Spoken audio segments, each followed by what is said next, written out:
Welcome back to the Kova Sports Brick by Brick podcast. My name is Tejay Antone. I'm here with my co-host Jeremy Kivel, and we have a really, really special guest today. His name is Ryan Crotin. To give you a little background on that, we wouldn't be here today without the relationship that we have with ArmCare, the ArmCare device, and what you've done for me over this past year with your consulting business, RC13, and helping me get out of rehab. I was stuck. I was going there for 2 years, and it felt like so. Welcome today. You were here for the ABCA, the Gaylord Texan. I was like, Ryan, you got to come down. You got to come hang out at Kova, and it's cool today. We also have a lot of our staff here watching live, so got a little audience. So it's gonna be a lot of fun. I'm really excited about this. But I just want you to introduce yourself. Like, tell us a little bit about, if the viewers don't know who you are, give us a little introduction. All right. I'm going to try to be brief. My name's Ryan Crotin, and I'm actually Canadian and live in Arizona with my beautiful wife and my kids. I am a dual PhD. I have an exercise physiology component and a biomechanics component. For those of you who don't know what either of those are, exercise physiology is just basically understanding what's happening internally in the body in responses to stressors and connected to physical activity. And then the biomechanics is understanding movement. And I'm wildly passionate about throwing arm fatigue. It's a precursor to injuries, and that kind of educational background kind of took me all over the place. I've done almost 10 years in Major League Baseball. I was the director of performance integration with the Angels. I did that from 17 pretty much until 21. And then I joined ArmCare, armcare.com, to help develop this technology, a portable dynamometer and an app, so players can really understand what are the fatigue levels of their throwing arm, the deficits, the imbalances, if they have weakness, and to be able to have those conversations with their coaches to manage the training and the throwing programs. And then I started RC13 Sports. It was a concept a while ago with the Angels. My whole staff got furloughed during COVID, except the Major League strength and conditioning coordinator. And those people who battled, day in, day out in the minor leagues, and you guys have played, so you understand, you're not getting paid that huge amount of money as a minor league coach, were put out on the street, basically, and some of them were on welfare. So I started this consulting firm to have a place for these MLB coaches to interact with amateurs. And then myself, I advise athletes as well, one you being UTJ and a lot of other players that are overcoming some hurdles with injuries. And then I do research and development and business development for high-end technologies that are really breaking into the baseball space and performance and health. So thanks for giving me the time to introduce what I do and who I am. That was a really good wrap up. I like that a lot. So, okay, you said you were with the Angels, right? Yep. So were you with the Angels when ArmCare kind of approached you and started talking to you about, possibly joining them? Like, were you skeptical at first? Like, what were your thoughts around that? Oh, man. So the way it came to me, our front office was let go. So all the leaders were getting, hung up. New front office was coming in, and I didn't have a lot of connectivity with the new front office. So I was in a place, working through this consulting firm that I was helping ArmCare. And the reason being is that we had sophisticated strength testing equipment that could not travel. And we were killing it in terms of, player health. Like, for 2 years, creating individualized ArmCare programs. We also did it for the lower body. We tested the hips and the hamstrings. We took our pitching injury list days, 50% reduction in the minor leagues, 65% in the big leagues. And during COVID, I think we were the only team to not have a surgery to our active roster. So we didn't have a surgery either in 19. We didn't pitch well, but we were healthy. Yeah. Okay. That's step one. So the issue was, when I was going through, there are two reports in pro baseball. One is the injury report. That one's is generally reactive, but there's another report that nobody looks at, and that's the treatment report. Now, anytime someone in the sports medicine field is working with a player, you put hands on them, you use a modality, even if you prescribe something, that list gives you an indication of when a player might be, that's kind of like your yellow light. And I was noticing that on the road, there was a heck of a lot more treatment. And it's kind of intuitive sense. Guys aren't in their own bed. You know, the bus rides and the flights and the broken sleep. So one of my coaches sent me this, website of armcare.com. I looked at it and I was like, man, okay, it might not test everything, but at least it gets to the main event, being the throwing arm. So that's how I met them and started doing some work with them. And then, they offered me that executive vice president role with the company, but I did not take it until they proved to me that technology is consistent. And they gave me a sheet of paper where they paid for a mechanical strain gauge test on the dynamometer. Dynamometer is a force testing tool. And that tool is accurate, the one we use, within 1 pound until 100 pounds. Okay, so it's perfect for the arm. Anybody that has 100 pounds of strength on their throwing arm in any of those testing positions, I mean, they're basically a gorilla. Like it's impossible to hit, right? So after that, like we were talking about the skepticism, I had it. I did. I mean, I'm a scientist. I don't believe in anything until there's data. Mm-hmm. God first, obviously, then data. Mm-hmm. And that's really what kind of sold me on saying, I got to be a part of this and try to help other athletes, in the game. Yeah. Beautiful. You have a great point. Yeah. Do you have anything on that? No, I mean, I think first off, like the product's awesome. I think it solves a lot of problems, especially with, I guess having the ability to travel with it. I think, I know, with the Mets, we definitely test. But sometimes you can't test everywhere. So I think that there's a ton of value, in the product there. And then, like you said, I think just generally having the guidelines or the objectives with those isolated areas like the shoulder, elbow grip, and being able to monitor those, like it just helps you make better decisions from a training standpoint and then throwing program. So I think that definitely is a huge piece to the puzzle in terms of putting guys in the best position to stay healthy. So really appreciate all the work that you've put in with that. And I know we really appreciate it at Kova. And it's already helped us in our program a lot. Yep. For me as a player, I find when I was introduced to it, we met up in Arizona and you're like, here, just take mine, like just use it, go test, do both arms, whatever. And we'll go from there. Cool. So I had like seen the device, like advertisement for it, on Instagram. And so I kind of knew the premise of it. It's like arm care testing. Cool. Like that makes sense. I'm going to have days where I'm going to be really strong. And then I'm going to have days where I'm not going to be very strong. Just thinking about CNS on the CNS side of things. So I just thought in terms of the CNS, it's going to be cool for me to kind of, figure out like how things are going, how did I sleep? How am I recovering? And then at that time I was in rehab, was just finishing up my second Tommy John, restrained my flexor, and was just like in this, what the heck is going on state? Why did that just happen? I feel like I'm a very strong person. I work really hard. Like why, and, I think some of the best conversations start around the question, why? Mm-hmm. And so it was just happened to be around that time whenever we got in contact with each other, some crazy things happened over our text messages and how quickly we connected. That was very weird. I don't know if you remember that. We had a phone call. I remember the whole thing. Yeah. We had a phone call and it was definitely a God thing, how we connected so quickly, and it was really cool.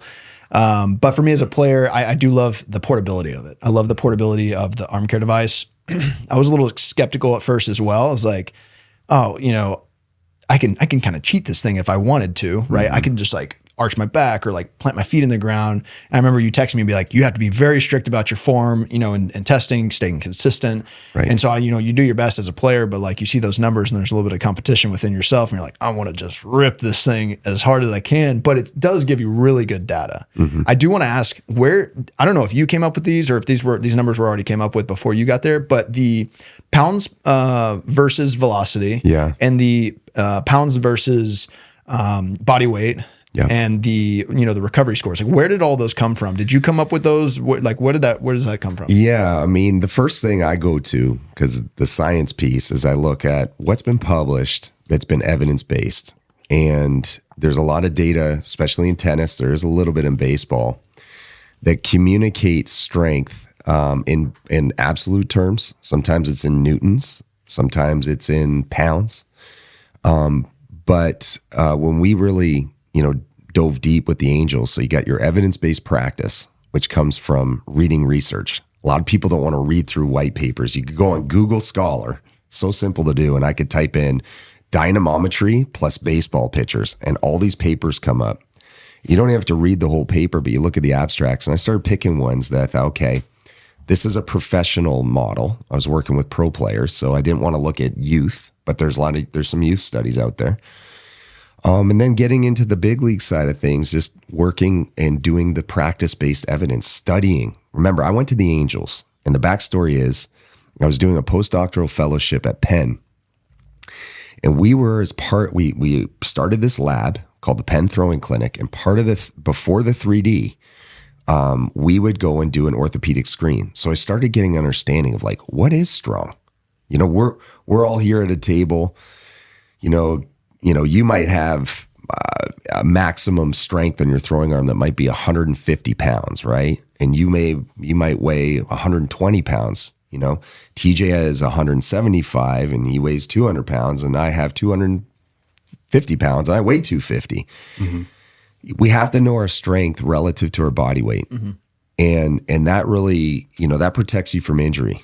The absolute pounds, there's a good, we've done some research on it, and as well as Louisiana Tech, that it has an influence on spin, has an influence on velocity, when you're generating pounds. But going to the strength velocity ratio, okay? When I was at the Angels, we didn't do all the tests. We were missing pinch grip. We did internal and external. But adding the additional layers of what the strength should be, making kind of a connection to a hand grip, we saw this and saying, if a player doesn't have 1.6, and just looking at that, remember that treatment report? That was very helpful to me because I got to see, how hard do they throw and what's their strength levels. So I started to, put pieces together. They're in trouble, right? Now imagine, people think weighted balls increase arm strength. They don't unless you hang on to them. Remember, the greatest amount of strength is produced when the muscle lengthens and decelerates. So, the big thing is if you're seeing the velo goes up, this is a great protective metric. If you're running weighted ball programs, and with ArmCare, we have these data-led velocity enhancement. We have a course dedicated to this. If strength's going down, your pounds are going down, and your velo's going up, that velocity isn't happening from muscle contraction. That's happening from stretching passive tissues, right? Throwing velocity is power. It's arm power. And when you look at arm power, there's a couple things. You have to have arm strength. Okay, so that's the force quality. You have to have arm speed.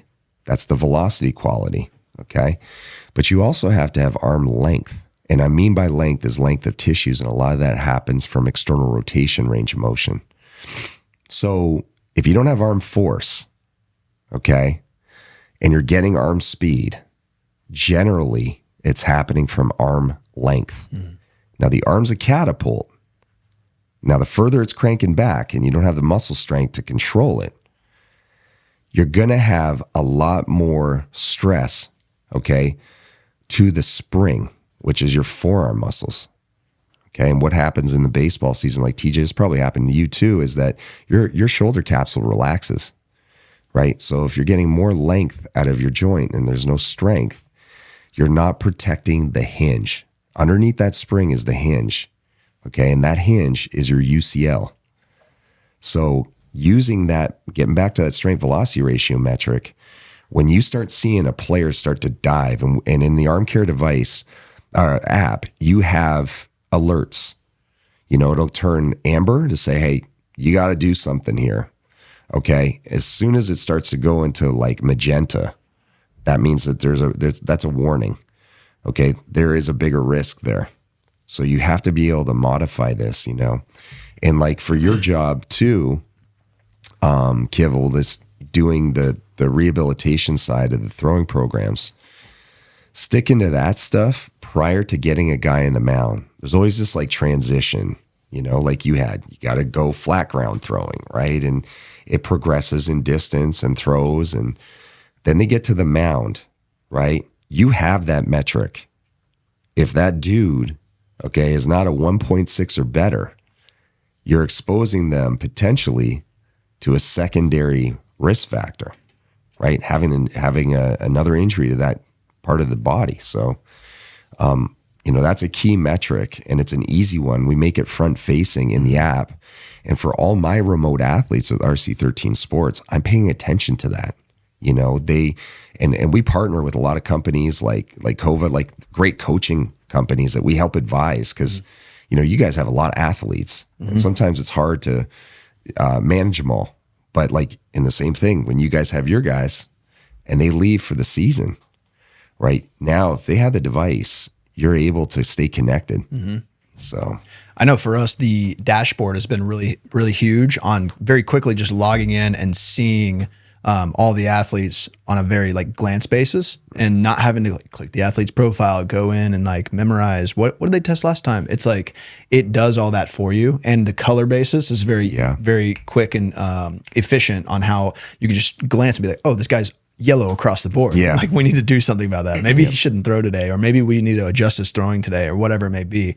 I know just those two things alone, the dashboard, how easy it is to see, and then the color coding of small alerts has definitely helped us a ton. Cause I think right now we're up to over 100 throwers. Yeah. So being able to get them all in there, the tests are like 5 minutes or less, pre and post. And, they're doing it a few times a week. So we're able to consistently see, over time. And then what we challenge ourselves is, can we write a better throwing program? Yeah. Can we write a better post throw exercise selection? Can we get these guys stronger while they're throwing? Are we challenging ourselves, holding ourselves accountable to like make it better for the guys? Because at the end of the day, while me and Kivel do have the somewhat of the focus of injury mitigation or lowering the risk of getting injured while throwing, like you said, it's an epidemic. So that's kind of our focus. But, on the other side of that, we're also trying to help guys get opportunities that they maybe wouldn't have had beforehand. Come in throwing 82 and leave throwing 92. Now all of a sudden you get a college scholarship and you're going to, Penn State, getting your school paid for. And then, you know what I mean? So like that's life changing compared to, I throw 82. Now I have to go pay for my college. I got to get student debt and, figure out life. Like, I know for me, baseball has changed my life completely. And it's crazy to think that the thing I just had fun doing when I was a kid, throwing the rock around, hitting it with my dad, has completely changed my life. I mean, utterly and completely changed my life. I have a business around it now. I'm still a professional athlete at this time, and just completely changed my life for the better. So I know that what's on the line for a lot of these kids, and I'm totally fine that, not every kid that walks in our building is going to be a big leaguer. That's cool. But can we get them, can we maximize their potential? That's our motto, is maximize potential of every athlete that walks through the door. Yep. And so if we're able to monitor, test in any way, shape or form, have unbiased feedback. I think our unbiased feedback started with the radar gun. Just getting, how hard are you actually throwing? We spend a lot of money on pocket radars and stalkers. Then we started spending money on TrackMans. We want unbiased feedback. We want, my eye can tell me, oh, that looks pretty good. But until you put metrics behind it, you don't really know. You have biases inside you that, will make decisions before you even realize you're making decisions. Movement choices in the throw. I think that looks good. That's a good changeup. But until you throw it on a TrackMan and we see the numbers, it's like, Okay, well, that's not actually that good. We need to make some adjustments to that. I do always go back to what one of our pitching coaches back in the minor league says, Tom Brown. He was like, the hitter will tell you. Yeah, he was like, the hitter will tell you if your pitch is good, which I completely agree with, right? The hitter will tell you. Yeah. Like with their reaction. Yeah, but I think that's still a thing, right? 100%. Like where it's like the balance. you look at the data and it's like, oh, that's good or bad, right? And then like I think as we get deeper into like especially pitch data, it gets more nuanced. So it's like, spin, vertical break, horizontal break. That's where we started. And then it's like, oh no, it's like approach angle. Yeah. Right. It's release height. Yep. And then now we're measuring deceptions. So it's like, there's a ton of complexity getting built off of that. I think that ultimately it just helps us get closer to the answer. And just to kind of piggyback back on the device a little bit, I think from an application standpoint, having that objective feedback helps kind of guide us day to day, and then also like long term too, like collecting that data amongst the masses with over 100 athletes. And I think it's important too, like to balance looking at the data and then also figuring out like what may be the best decisions for the athletes, and that's where you start building out protocols, right? Where it's like, hey, like. And I know you got some good stuff on there as well. We kind of made it our own in our own way at Kova, but it's like, if we got this flag or this trend or this initial test, like this is kind of like the moves we're going to make. And then that's when you start really establishing that system. And I think that's where you get more of the long-term kind of impact whenever you're working with, hundreds of athletes, but it's been awesome. And I think it's challenged us as a staff too to kind of like dig into that and value the importance of it a little bit more. It's not that we weren't doing that already, but we didn't have enough to look at, and now we do, and we're grateful for it. So to pivot off of the ArmCare device just a little bit, we will definitely be coming back and including it in the talks the whole time. I wanted to jump to you, Kev, and ask you some questions. So your life has changed over the past few years. I mean, pretty dramatically, if I might say so. To give some people some highlights, around COVID, Kivel was working in a warehouse in the morning and then training kids, doing some lessons in the evening, right? I remember having a conversation, you just being like, dude, I hate this. I have to wake up at 5 a.m. and I'm picking heavy things up and putting them in a truck and driving around. And this is terrible. You were training some kids in the evening and we were having conversations around that. Like, what does the structure look like? And it was so vague, like looking back, but we were still like asking each other questions and trying to grow from it. Mm-hmm. Run us through real quick, like just let's just call it the last 5 years of your life, from warehouse worker Kivel to, the New York Mets, that's crazy. Yeah, no, it's been an awesome journey. Yeah, it's been a long road. The last 5 years have been crazy. It's been a pretty consistent upward trend, which is awesome, and I'm super grateful for that. But I think the reason why that I've been able to do that is the why behind kind of what I do, and I think it's important for me to touch on that too. But getting hurt, right, sucks, right? We all love baseball. And, we all have aspirations to play at a high level. And, when that gets taken away from you for whatever reason, it stinks, right? And then, of course, like you said, I get out of the game after, two complete tears with one reconstruction and retour after that. And it was like, well, this stinks. Like, I was a high school, draft pick too. So didn't go to school. I have zero hours in school. But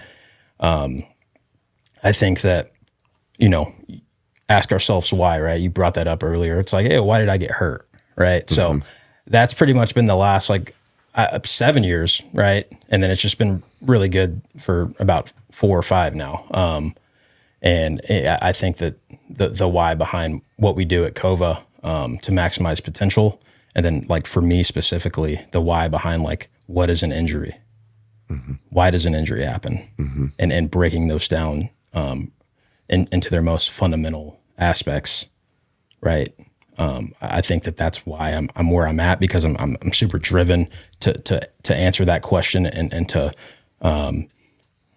help guys. Mm-hmm. Like what I'm doing now is so fulfilling, because I'm with the guys. They're getting injured, they're coming into me, and I get to have an impact on them, and try to give them what I think based off my experience, and using my resources with everyone else there, like what may be best for them, and to see them come out on the other side it's the best. Like I can't ask for anything more, to be in that position. But yeah, no, it's been a crazy journey. And I think that, this experience for me too, like I appreciate everyone that's here. I think a little differently, I think. So, I'm downloading information from you right now, Nice. to help, I guess, paint a more clear picture for the complexity that's involved, and surrounds an injury to the elbow or the shoulder, or just in general, like what an injury is. And then guess what? Now I know more, and then now I can help more people. And that's kind of like what drives me. Yeah. I Go want ahead. to just jump Yeah, in on go that for if it. it's okay. I think your position in professional baseball is the most important. And what really irritates me is at times, I hate the word rehab. Oh my God, do I hate that word. Yeah. I changed that when I was at the Angels. Even though it was on their uniform contract, nobody was able to use rehab at all. It was return to performance. It was all about performance, right? You're not a rehab pitching coach or throwing coach. You're on the return to performance level. Mm-hmm. The connection that you make with a player is a lot stronger than many coaches. Okay, you're catching them, and TJ can attest. There's a whole bunch of emotions that go into injuries, right? The person in your position is obviously part coach, part physical therapist, because you do have to set a progression for a very sensitive body, but you're also like a counselor psychologically. Yeah. Now you think about it, you put a player, this is why I hate injuries so much, because I don't even, like, you see the physical damage, but the emotional damage is very high. They're coming to you, they're highly frustrated. You've changed their entire course of their season. They don't like Groundhog Day. So it's every day, the same time. They're on a schedule, which when you're in a pro level, it's like, oh man, I'll go and grab a coffee from Starbucks. I don't have to be at the facility till 2:00. I don't have to go here. I don't have to go here. I might even not have to go and work out today. Yep. You got a lot more control, right? But now when they're with you, everything is so structured, right? And there's a time component to everything. And your position, it just definitely has to be highly dynamic, and getting data in your hands in terms of, like, the arm is the window into the soul of a person, because it's your nervous system. People look at it and say, oh, this is a strength testing tool. Well, strength is related to the neural recruitment of your muscles, and your nervous system is connected to your brain, right? So when you're starting to see athletes aren't really recovering, their strength isn't coming back, you're seeing alerts everywhere, it allows you to have a little bit of a deeper conversation when it's consistent, and ask them, how are things at home? These guys are living together, sometimes 4 dudes to a little apartment. They end up getting paired up with somebody they might not like, right? And all of these things are a hormonal aspect. So in some ways, like, your job, in my opinion, you're young, is like a big brother.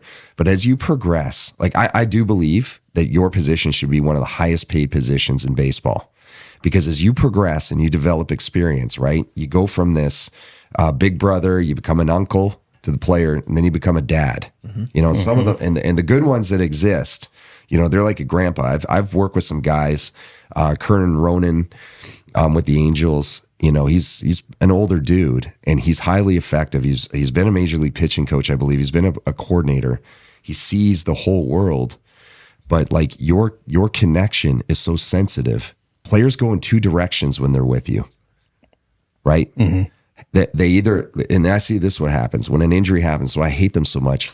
One eyeball is on the game, but the other eyeball is getting distracted. They're like, oh, maybe I should become a lawyer, or their head isn't focused, right? And I'm looking at you. There's a part of me, man, I wish this was around. I wish my service was around to advise you as a player, because your whole career could have been much different. TJ's giving me some background on how you were as a player, Like you were the player from this region, right? So, injuries, as much as they're physically damaging, right? They do a lot emotionally, and there's nobody that connects more than that return to performance coach. That's just what I want to say. No, yeah, you're 100% right on that. And I think that is what drove you to want to get into coaching. That you were in that. We were both in that spot. We lived together in my first Tommy John rehab, your only Tommy John rehab. Yeah. And we were in a dark spot. Yeah. We worked hard though. We work hard. Yep. We wanted to kill everything in the weight room. Yep. I specifically remember the Kaiser machine in the corner, and we tried to break it. We were going as hard as we possibly could with as much weight as we could possibly load onto the Kaiser with the air pressure thing. And we were trying to break it. We really were.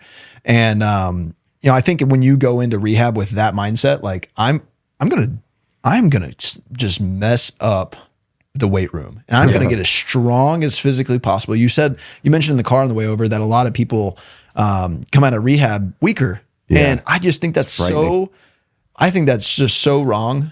Well, look at you're calling it rehab. Rehab.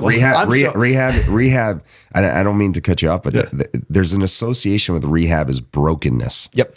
Right. And I don't mean to hijack this part of the conversation, but a lot of the people who are in charge of the return to performance programs, you guys are different because you're inherently competitive. You are like the Kaiser machine. People aren't aware of it. There's numbers on that machine. Oh yeah. Okay. So you're really engaged, and just like the ArmCare device, you're engaged to get better. You're getting physical evidence, right? But some of these programs, there's no element of competition. Some of these programs are some of them they're not even run by a strength coach. Yep. You know what I mean? So I just wanted to get in there. That's a good point. I will continue to call it rehab because I've spent almost 3 years in it, and it is ingrained in my brain on the deepest level. I can't give any obviously pertinent information, but I think that that's a huge piece, right? Like how you frame it going into it, right? Because it's like you can go be a lawyer. It's like or you do this, and this, and we're gonna make some money. You know what I mean? It's like okay, now I'm ready to work. Right, because I think it takes a special individual, such as Tejay, and how he attacked his rehab. Yep. Right. Rehab. Right. I'll let you say it. So it's like you want to create that, in some sort of way and get the guys fired up because it does stink. And then from a coaching standpoint, I feel like a lot of people don't want to be a rehab pitching coach, And because it's a lot more than they a lot want of to be people on think. the field. Yeah. They want to walk out, take the ball from the sexy. plate. Yeah. It's not sexy. Yeah, exactly. But no, I totally agree. I think the impact is there, and I don't think it's noticed as much. But it's a big piece because you never know what can happen. Yeah. You get a guy that just never has done anything, and you give him some good stuff, and next thing you know, it's like he's a dude, and that feels really good for everybody. So the thing is that this is why I know you're going to be successful. It's not like a maybe. I know is that you have lived this story. You have a story. You've lived this life. You are not selling anybody on what you're doing because you've been in it. And I think that's too a powerful motivator. Just kind of like when working with you and Tejay is like, I got to get this device into Kova, into our facility with our athletes. He's lived that life, and the story he tells is like how this protects him, and that's huge. I mean, I always see sometimes when I think of a coach, can you be a shepherd in a sense of you got all these sheep that are kind of all over these green grass meadows, they're not, there could be one that strays off. It just kind of goes down a pasture somewhere else. Like, can you bring that person, that sheep back into the flock and take them to greener pastures, and that's hard to do. And you do that because your coaching sense is like love. People think of your position. I hate to go off on this, but I really want to build value, not only in the technology to assess a player, but where you're at.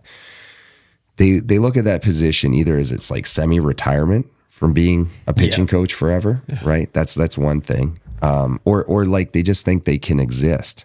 Very tough to get fired as a return to performance throwing coach. And I don't like the optics of that. And that's something that you can change. You learn a lot by injuries. You know, like you learn a lot about why they happen, what we're like, you're on this path, this journey now. You wouldn't know these things unless you've had the injuries, you're in the position you're at, and you start studying the players, you know, and there's a lot. I mean, we talk about strength, and strength matters most in terms of handling the loading on throwing, right? But your job, I think, is now get to know the player and take a look at everything around them that may be negatively impacting their strength performance. I mean, you're in a good spot for that. Yeah. There's a lot more to rehab than just working out in a weight room and doing the correct throwing progression. Your diet matters. I remember that was one of the first things you brought up to me. It was like, well, how are your, pH values? You had me do I did a blood, urine, fecal. Spit test. I wanted to see if there were any inflammation, foods that I was eating or anything like that. That was super funky, by the way. Doing a fecal test, if you haven't done it before, it's kind of weird. You're looking for, like, thank God sorry, I don't mean to cut you off, but you don't have the gut inflammation. Correct. Like it wasn't like, whoa. There's some athletes that have arm injuries. It's like, there's no wonder why this happened. Yeah, but it gave me good insight on, there were a few food items that definitely inflamed me. And so it was a little easier for me to, avoid some or, cut some out a little bit. I'm a very big enjoyer of food. I think food is a very important part of my life. So it's hard for me to completely cut out. I remember for my specific test, it said that I just need to be careful about how much steak I was consuming.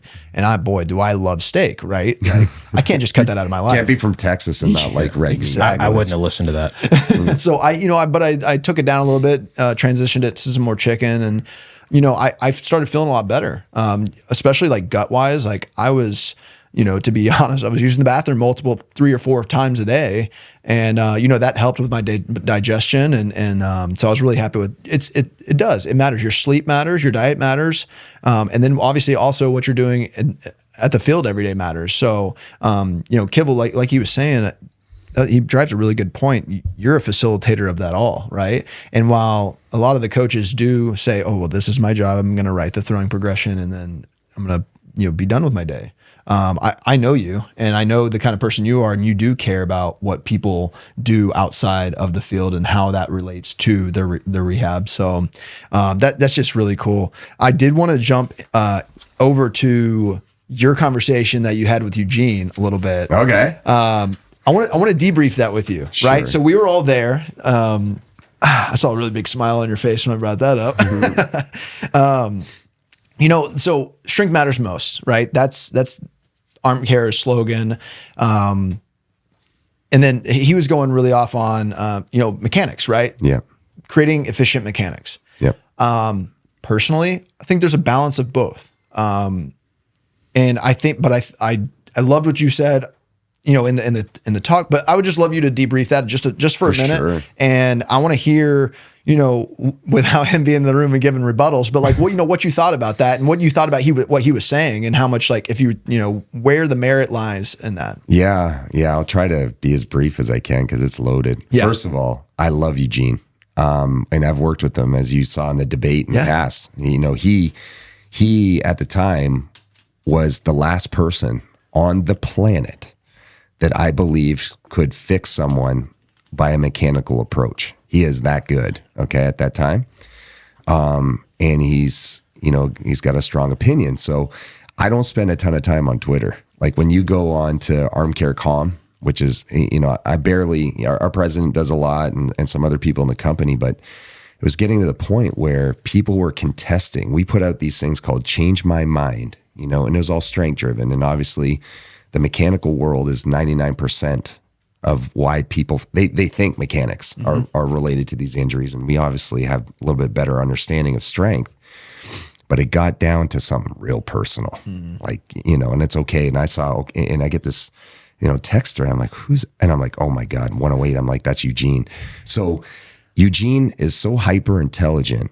We could have had 17 days of text threads going back and forth of different things, right? Yeah. He's had his experience and his opinions, and he's been successful at it. So that's why we had the debate. We said, forget it. Throw up a logo here, 108 versus ArmCare. I'll go against him and talk about our cases. But my case, really, what I'm talking about, comes from failure. Mm-hmm. Like, we tried. First of all, we tried a range of motion approach. The Angels, thank God, I ended up on that team, is the worst in baseball for injuries. The absolute worst. And then we took this biomechanics approach. We projected athletes based on a huge data set of 3D digitization. So we understood what would be considered like a future superstar based on looking at their biomechanics from the time they were in high school. And lo and behold, like, none of our athletes on our large injured list had the inverted W, all the classic signs that people like, oh, that looks gross. Yeah. Ooh, he's deceptive. Oh, he stabs with the ball. We didn't have any of those guys because we had all the clean dudes that we selected, right? So I knew that mechanics wasn't my approach. Eugene was the last one, and it came down to this athlete. A few things. He taught me a few things. One, his whole thing is that he got this athlete out of pain, okay? Now, reduction of pain in an instant of learn and not making strength gains. So that's why you're testing strength. But reduction of pain is a Band-Aid. It doesn't mean that your arm's strong. It just means that you've alleviated a couple things. The magnitude of force, the vector of it, and the rate. Those are three things that are really important to injuries, okay? So he was able to offset those things. But the strength is the one over time that prevents fatigue or the changes in those three elements of injury causing loading. So, when we started creating individualized arm care programs, that was the turning point. Well, I first saw with Eugene, if the player doesn't have pain or poor performance, you got to not touch him. Okay, he taught me that. That was kind of in our course. We developed this course called the Certified Pitching Biomechanist course with ArmCare. It's got a flow chart of where to start. It first starts with what Eugene taught me, pretty much in this situation. Athlete doesn't have pain and they're performing well, which was this kid. And we manipulated this kid's mechanics after him, right? To the point where, Eugene had to tell the kid, like, if they're going to mess with you, you got to tell them that you have to say you have arm pain. Mm-hmm. So you leave them alone. Like, it's sad. You guys are going to work with some players that, even as great as you are as coaches, they go to, let's say, a major league team or they go to their college, they're going to try to change. Absolutely. And it's rough. And that's where I'm saying that the next phase is the strength and length. Don't make the athlete like Gumby if you don't have the strength to come back with it, right? And you're going to see in your rehabilitation, I hate saying it, but your return to performance programs, the first thing they're going to go to after surgery is range of motion. They're going to make that athlete loose again. So you got to assess strength, right? You don't want Gumby who's got a wet noodle arm that can't stabilize it. So seeing that mistake that we made, that I realized they need individualized arm care programs. They need to be able to handle that loading. And we throw out this term a lot, efficient mechanics. You hear it a lot. Oh, he throws efficiently. And it's subjective to everybody, right? Does efficient mean that you see the ball out of the glove the whole time, the arms up almost at 90 degrees to the ground when he's at foot flat? Does he have forward flexion? Does he stay on line? There's all sorts of things. Here are my definitions, okay? The first is biomechanical efficiency. It's got nothing to do with health. That means, can I throw hard with less loading? I'm doing it. Efficiency, by and large, is doing more with less. More with less, okay? So now it's like, okay, my mechanical solution guy's got pain and poor performance.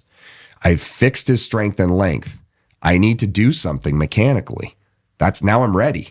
The arm's ready, okay? So now you got to look at, does it increase load with an increase in velocity? That means if it does, you've made that athlete less biomechanically efficient. Okay, you want velo going up and you want the loading going down. Okay, the other thing that we talk about is neuromechanical efficiency. That's the one I pay attention to. Okay, neuromechanical efficiency means they throw strikes at a very high level. Okay, So they're mechanically efficient, but the neural side is they have minimal strength loss, right? We have a fatigue score in the ArmCare device. You don't just test athletes before these sessions. You got to test them after. You have to see how hard was my throwing program that I designed, their bullpen, their game. Now, when you got a delivery that doesn't fatigue very much, right? And that they're throwing strikes, your biomechanical solution or whatever you did with mechanics, you're on the right path. But the other thing I look at is it is an efficiency ratio, but I call it the stress shielding ratio. And that is your strength. And I use the 3-finger grip strength. It's the easiest one to use over the torque on the elbow. Now, you're at a place that's got a pretty heavy biomechanics offering, okay, where you're at. And they should be using it, especially in the return to performance process. But you can take the grip strength from the ArmCare platform, and you can look at it as a percentage of the loading on the arm. Now, that's going to tell you, that's one of the other third stages. Imagine you make a mechanical change, the grip strength goes down, the load goes up. Now your mechanical change has increased injury risk in some ways. Now, that's the mirroring of both putting biomechanics and strength together. So, that whole debate, it was insane. Like, I watched him and his face was red. And he, I could feel the emotion, right? And we're both balls of fire, him and me. So like when he started to elevate, like I wanted to elevate, and the thing is like, he's had success. He's been passionate. Okay. And I've not had success. I've failed using a biomechanics approach, and people are like, what? I'm an exercise physiologist and a biomechanist. Mm-hmm. I always say exercise physiology first is really trying to get the internal understanding of the body before how it moves.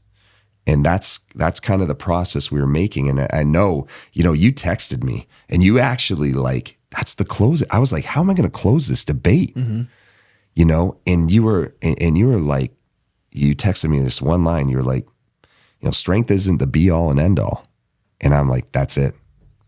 Immediately, my prayers are answered, because I'm like, that is the ending. If you don't start with strength, if you don't fix it, you are 100% going to get closer to your end. Okay? No doubt. You can't refute that.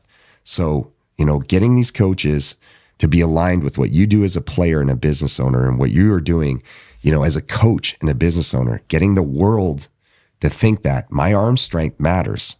If I can spend a little bit of money and have this tool, I can pay people to monitor me and coach me, right? My pain of sacrifice doing those things are going to reduce later on in life my pain of disappointment, right? Yep. And you're going to feel that with injuries. Yeah, 100%. I love that debate. I thought it was really good. I did think Eugene was yelling a lot, and he was, but could have turned the mic down just a touch whenever he got up there. But it was really cool. It was much needed, and I think it's a hot topic in today's game. Yeah. There are a lot of and a lot, like the Reds don't use ArmCare, but we have an arm. I don't even know. Yeah, some sort of dynamometer. And so they monitor it, and it's once a month that they monitor it. And is that good or bad? Who knows? Like what is optimal? I like ArmCare's personally, the protocol before and after, like when you're pitching and stuff like that in season. Yeah. Kind of once every 72 hours, once every 48, 72 hours. I really like that personally. Mm-hmm. It gives me a little bit. I can feel like I can just see more on a player standpoint. I also feel like I'm an educated player. So sometimes, players aren't educated and they're like, what is this? I don't want to see my data. Just tell me what I need to do. I think that's a wrong approach as a player. I think if you're a player, you need to do some research for yourself. And I always tell people, you need to be your best coach at the end of the day, mm-hmm. you yourself. And that's why I like using you as a consultant. I like using you as a consultant. I like using some of the Reds guys as consultants. Yep. And at the end of the day, I am my best coach, and I'm going to make the best decision for myself based on what you say, and what some other people say, and then what I think at the end of it. Mm-hmm. Going off that, I want to hear, because you weren't there that night but you were watching it live. Yeah. Some of the guys messaged us on Slack and we're like, Kev, what'd you think of that? You know, got to get the information. So I want to hear what your thoughts. Like, you typed it out already, and you told us what you thought, but you know, tell the listeners what you thought about that. Yeah. So first off, I think what you just said was awesome. I think it's a lot to unpack as well, you know, because you're a really smart dude, right? And you know your stuff. My wife doesn't think so, but but I think for me, like, I think it all starts with like goal and intention.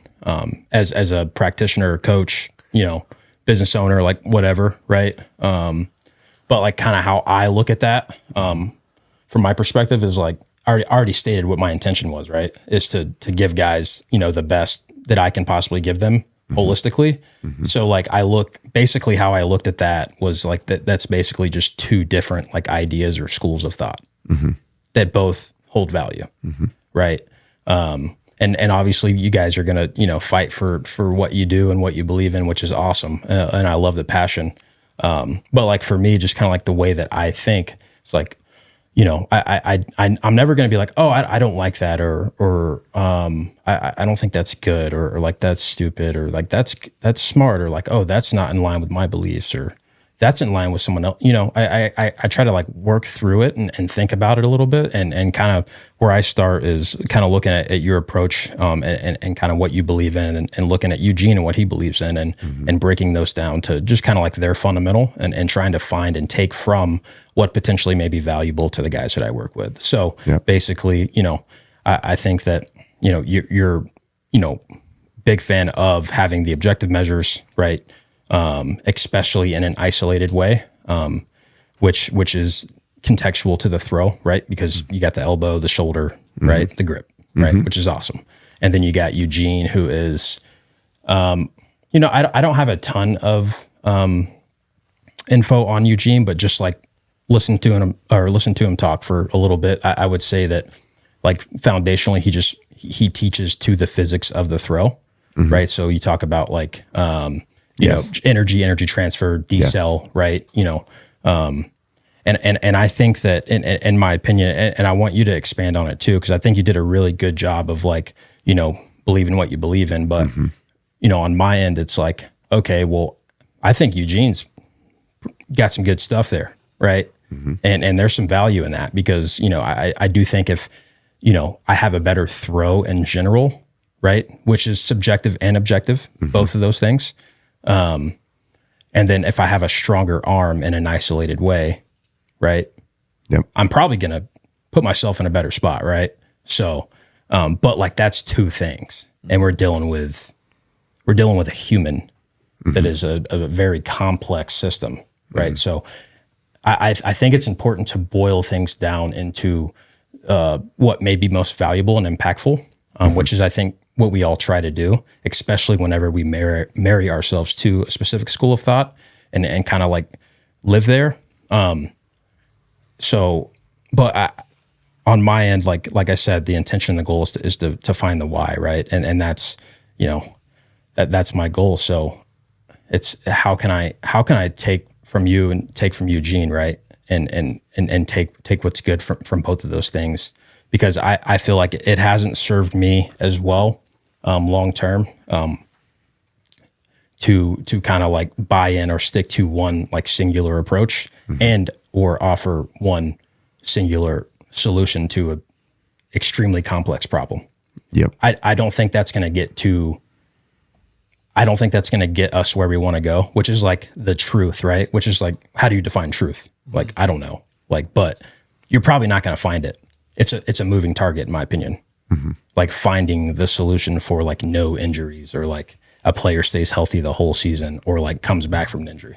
Like that's a complex problem to solve. So I think that if I attach myself to one of those things, like I'm doing myself a disservice, and then I'm also doing the player a disservice as well. Because if I can take a step back and view the top velocities, the Ben Baggett's, the drive lines, the Crotins, the Angels, what's everyone doing and what works, and then from there, how can I create and design a system or a framework valuing what's important, and then build within that to give the guys the best, solution to whatever problem they have. So that's how I look at it. I would like to get your opinion on just starting like basic, like fundamental. It's like, those are two things, right? Yeah. What you're doing is a thing, and what he's doing is a thing. Like, where do you see value, like in the physics, and or like, that's a good throw, right? Like subjectively, not objectively. Yeah. So real quick, okay, we will get into that in part 2. So if you want to watch the next episode, we're going to do this in 2 parts, because we're going to be here for another hour. And we're going to dive into this. It's been an hour already. Unbelievable. How fast was that, right? Yeah. So we're going to dive into some of that stuff, but we're going to do it on part 2. So stay tuned.